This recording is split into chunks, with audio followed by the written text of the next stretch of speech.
श्री राधा वल्लभ श्री हरिवंश। आज हम भक्ति शिरोमणि कर्माबाई के जीवन चरित्र के विषय में जानेंगे।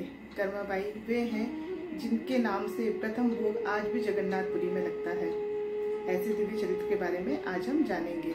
कर्माबाई जी का जन्म 1615 में राजस्थान के नागौर जिले के कालवा गांव में हुआ था। उनके पिता का नाम जीवन राम डोंडी जाट था। वे किसान थे। जब उनके घर पुत्री ने जन्म लिया तो वे अत्यंत ही प्रसन्न हुए और उन्होंने उसका नाम कर्माबाई रखा। कर्माबाई जी के पिता अत्यंत ही कृष्ण भक्त थे। उनके घर में छोटा सा कृष्ण जी का मंदिर था जिसमें वे उनकी सेवा किया करते थे और उन्हें भोग लगाकर ही भोजन पाया करते थे। ये सब कर्माबाई जी ने बचपन से ही अपने जीवन में देखा और इन्हीं संस्कारों के साथ वे बड़ी होने लगी। जब वे थोड़ी बड़ी हो गई और उनके पिता के मन में तीर्थ यात्रा करने का विचार आया, तब उन्होंने कर्माबाई को बुलाया और कहा कि पुत्री, मैं कुछ दिनों के लिए तीर्थ यात्रा पे जाना चाहता हूँ, तो मेरे पीछे कृष्ण जी की सेवा की सारी जिम्मेदारी और इस घर की सारी जिम्मेदारी तुम्हारी है। तुम्हें ठाकुर जी को भोग लगाकर ही भोजन ग्रहण करना है और घर की जिम्मेदारी भी निभानी है। और कर्माबाई जी पूरी श्रद्धा और भक्ति से अपने पिता के कहे अनुसार ठाकुर जी की सेवा करने लगी। दूसरे दिन सुबह उठ के उन्होंने सर्वप्रथम भोग बनाया और ठाकुर जी के सामने रख दिया। ठाकुर जी से विनती करी कि आप भोजन ग्रहण करें तो ही मैं भोजन ग्रहण कर सकती हूँ। कर्माबाई जी भोग रखकर और अपने बाकी के कार्यों में लग गई और वे आते जाते थोड़ी थोड़ी देर में देखती रहती कि भोग ठाकुर जी ने खाया या नहीं। पर सारा दिन बीत गया लेकिन ठाकुर जी ने भोग नहीं खाया। तब कर्माबाई को लगा कि शायद ये खिचड़ी का सादा भोग है, इसलिए ठाकुर जी नहीं खा रहे हैं। तब उन्होंने ठाकुर जी के सामने प्रार्थना करी कि हे ठाकुर जी, मुझसे और कुछ बनाते नहीं आता है, मुझे सिर्फ खिचड़ी का ही भोग बनाते आता है, तो आप इसे पाइए। उसमें उन्होंने गुड़ और घी और मिलाया ताकि ठाकुर जी को रुचे और वो ग्रहण करे। तब उनके भोलेपन और प्रेम को देख के ठाकुर जी उन पर रीझ गए। श्री विग्रह से ही आवाज आई कि कर्मा, मैं भोजन तो ग्रहण करूं पर तुमने पर्दा लगाया ही नहीं, इसलिए मैंने भोजन ग्रहण नहीं किया। तब कर्माबाई जी बोले, अरे ठाकुर जी, इतनी सी बात लीजिए, मैं अभी पर्दा करे देती हूँ। और कर्माबाई ने जल्दी से पर्दा किया और ठाकुर जी ने सारा थाली में रखा हुआ खिचड़ी का भोग ग्रहण किया। अब तो कर्माबाई जी बहुत ही खुश हो गई। उन्होंने भी प्रेम से भोजन ग्रहण किया। अब वो दूसरे दिन से विचार करने लगी कि ठाकुर जी रात भर सो के उठते हैं, सुबह तो उन्हें भूख लग जाती होगी। उनके हृदय में ठाकुर जी के प्रति वात्सल्य भाव था। वे बहुत ही प्रेम से ठाकुर जी की सेवा करती थी। उन्होंने ये विचार किया कि ठाकुर जी को भूख सुबह लग जाती होगी जल्दी, तो उन्होंने बाकी सारे काम बाद में करने का विचार किया और उठते साथ सर्वप्रथम वे खिचड़ी बनाती और ठाकुर जी के सामने भोग लगा देती और ठाकुर जी भी सुबह सुबह ही उस भोग को ग्रहण कर लेते। इस तरह वो सेवा कर रही थी। तभी उनके पिताजी जो तीर्थ यात्रा पे गए हुए थे वो वापस आ गए और उनसे पूछा कि तुमने मेरे पीछे ठाकुर जी की सेवा अच्छे से की या नहीं।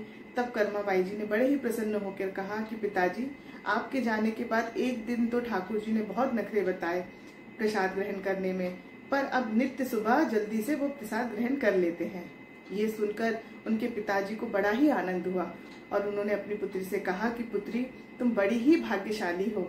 अब आगे से तुम ही ठाकुर जी की सेवा करोगे और तुम ही उन्हें भोग बना के खिलाओगी। इस तरह कर्माबाई जी ठाकुर जी की सेवा में लग गई। कुछ काल व्यतीत होने पर कर्माबाई जी के पिताजी ने शरीर त्याग दिया और वे परलोक चले गए। तब कर्माबाई जी का मन अत्यंत ही व्यथित हो गया और उनका घर में मन नहीं लगता था। तब वे ठाकुर जी को साथ लेकर अन्य अन्य तीर्थों में तीर्थ यात्रा करने निकल पड़ी। कई तीर्थों में यात्रा करते करते वे जगन्नाथपुरी धाम गई और वहां उन्होंने निश्चय किया कि अब मैं यहीं कुटिया बना के निवास करूंगी और ठाकुर जी की सेवा करूंगी। वे अपने नियम अनुसार नित्य ही सुबह खिचड़ी का भोग लगाया करती थी। एक दिन अचानक उनके द्वार पर एक बालक आया और कहने लगा, माँ, मुझे बहुत तेज भूख लगी है, क्या आप मुझे कुछ खिलाएंगी? तभी कर्माबाई जी ने खिचड़ी का भोग बनाकर ठाकुर जी को लगाया था और वे कहने लगी, हाँ बेटा, आओ मैं तुम्हें खिलाती हूँ। अभी मैंने ठाकुर जी को भोग खिलाया है, यही खिचड़ी का भोग तुम भी पाओ। और वो बालक प्रेम से खिचड़ी पाया और उसे बड़ा ही सुख मिला और कहने लगा, माँ, क्या ये खिचड़ी का भोग मुझे नित्य मिल सकता है? क्या मैं रोज आके खिचड़ी का प्रसाद खा सकता हूँ? तब कर्माबाई ने बोला, हाँ बेटा, तुम रोज आया करो और तुम रोज खिचड़ी खाया करो। इस तरह उस बालक के रूप में जगन्नाथ भगवान ही नित्य कर्माबाई जी के यहाँ जाने लगे और भोग खाने लगे। एक साधु महात्मा उस कर्माबाई जी के यहाँ आए और उनसे कहने लगे कि कर्माबाई, तुम ठाकुर जी की जो सेवा करते हो वो गलत तरीके से करते हो। तुम सुबह उठ के स्नान आदि करके उसके बाद पूजा अर्चना करके ही ठाकुर जी को भोग लगाया करो। कर्माबाई जी बहुत ही सरल और सीधी महिला थी। हाँ ठीक है साधु महाराज, आप जैसा कह रहे हैं मैं वैसा ही करूंगी। और दूसरे दिन से कर्माबाई सुबह उठकर पहले अपने सारे नित्य कर्मों को कर जिससे उन्हें बड़ा ही विलम्ब हो जाता।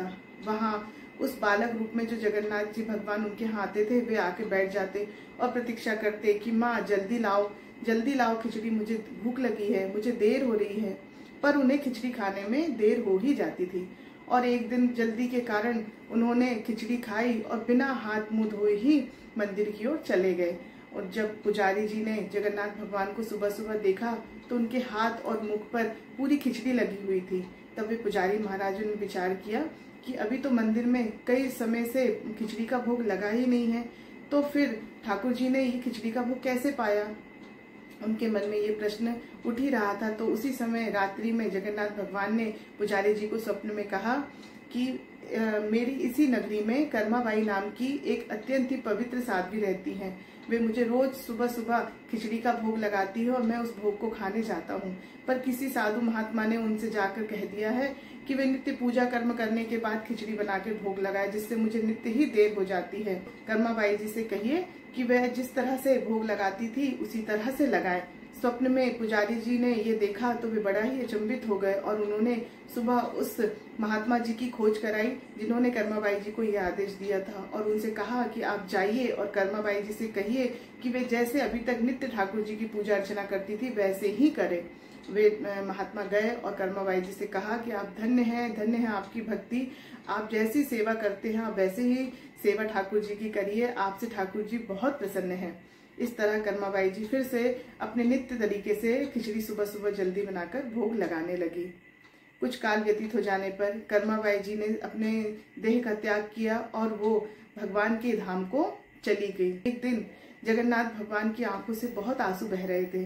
तब पुजारी जी ने उनसे प्रश्न किया कि भगवान, हमसे कोई चूक हो गई, हमसे कोई गलती हो गई जो आपको इतनी पीड़ा हो रही है, आप क्यों रो रहे हैं। उसी दिन रात में स्वप्न में उस नगर के राजा और पुजारी जी को जगन्नाथ भगवान ने स्वप्न में कहा कि मेरी परम भक्ता कर्माबाई मेरे धाम को चली गई है, अब वो इस धरती पर नहीं है, इसलिए मुझे उनकी बड़ी ही याद आ रही है। उनके बनाए हुए भोग को मैं बहुत ही याद करता हूँ। इस तरह उन्होंने अपने हृदय की बात पुजारी जी से और राजा से कही। तब राजा ने पुजारी जी को बुला के ये आदेश किया कि आज से नित्य सुबह जगन्नाथ भगवान को बाजरी की खिचड़ी का ही भोग लगेगा और भोग लगाते समय यही कहा जाएगा कि ये कर्माबाई जी की ही खिचड़ी है। इस तरह ठाकुर जी को भी सुख मिलेगा। ये अद्भुत चरित्र श्री कर्माबाई जी का है। धन्य है ऐसे संत जिन्होंने इस धराधाम पे जन्म लिया और अपनी जीवन की शैली से हमें भक्ति और प्रेम करना सिखाया। हम सभी को इस तरह प्रेममयी भक्ति से श्री ठाकुर जी को रिझाना चाहिए। आशा करती हूँ आपको भी कर्माबाई के जीवन चरित्र को सुनकर अत्यंत ही सुख मिला होगा। यदि आपको ये जानकारी अच्छी लगी हो तो आप अधिक से अधिक लोगों तक इसे शेयर करें और मेरे चैनल को लाइक करें, सब्सक्राइब करें। जय जय श्री राधे।